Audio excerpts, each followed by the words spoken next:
Korosi dan degradasi bahan oleh Muhammad Jamil Arseno 20.04.03.096 dan Abdullah Toha 20.04.03.054. Korosi logam. Nah, korosi pada logam itu adalah serangan logam yang merusak, dan ini tidak disengaja. Korosi pada logam ini bersifat elektrokimia, di mana ada perpindahan elektron dari satu spesies kimia ke spesies lainnya.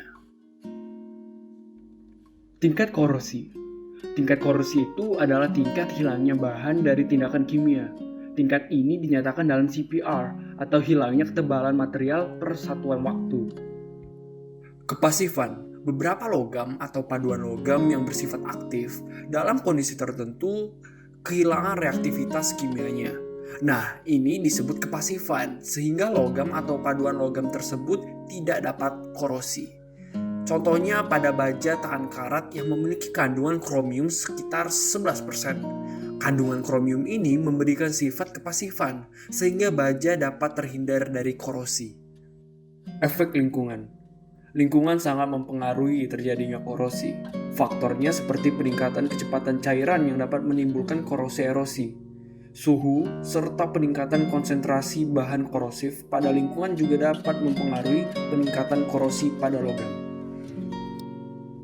Bentuk korosi. Karena banyaknya variabel yang mempengaruhi korosi, bentuk korosi pun menjadi banyak.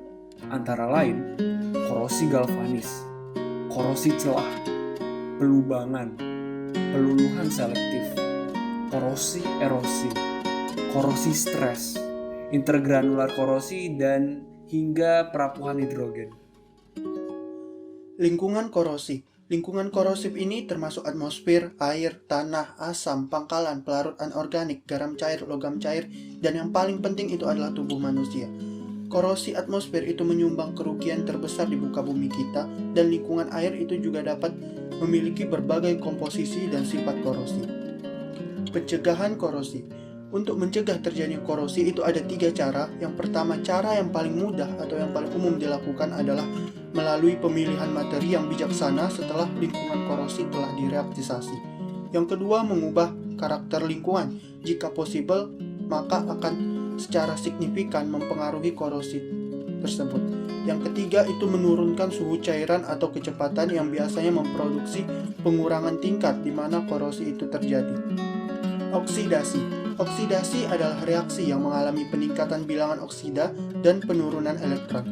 Atau dapat dikatakan bahwa oksidasi itu adalah reaksi di mana suatu zat mengikat oksigen. Tingkat oksidasi itu cenderung untuk melindungi logam dari oksidasi lebih lanjut dengan volume relatif oksida dan logam. Untuk mengukur volumenya itu menggunakan rumus rasio peeling backward, yaitu AO kali Rm per Am dikali Ro, di mana AO itu adalah berat molekul oksida, Am berat atom logam, Ro kepadatan oksida, dan Rm kepadatan logam. Degradasi polimer. Degradasi polimer ini ada 2. Yang pertama, pembengkakan dan peleburan. Pembengkakan itu dapat dianggap sebagai proses peleburan parsial, di mana hanya ada kelarutan polimer yang terbatas dalam pelarut.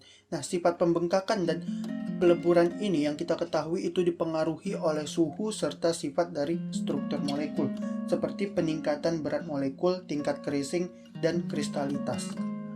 Yang kedua itu adalah pecahnya ikatan. Nah, polimer itu juga dapat mengalami degradasi oleh proses yang disebut pemotongan pesangon atau biasa disebut pecahnya ikatan rantai molekul yang disebabkan oleh paparan radiasi atau panas, atau bisa juga dari reaksi kimia. Kesimpulan materi ini adalah, walau reaksi terbentuknya korosi dan degradasi itu berbeda, korosi dan degradasi adalah hal yang sama sebagai bentuk serangan dalam penurunan kualitas material. Dampak korosi dan degradasi ini sangat besar. Diperkirakan sekitar 5% dari pendapatan negara industri dihabiskan hanya untuk pencegahan korosi dan pergantian produk yang hilang atau terkontaminasi oleh korosi. Maka dari itu, korosi tidak bisa dianggap sepele dan harus ditangani dengan serius. Bagaimana? Apakah kamu sudah mengerti tentang korosi dan degradasi bahan sekarang? Kalau iya, tekan like dan bagikan ke teman-teman kalian agar kita semua dapat mengerti tentang korosi dan degradasi bahan. Terima kasih, sampai jumpa.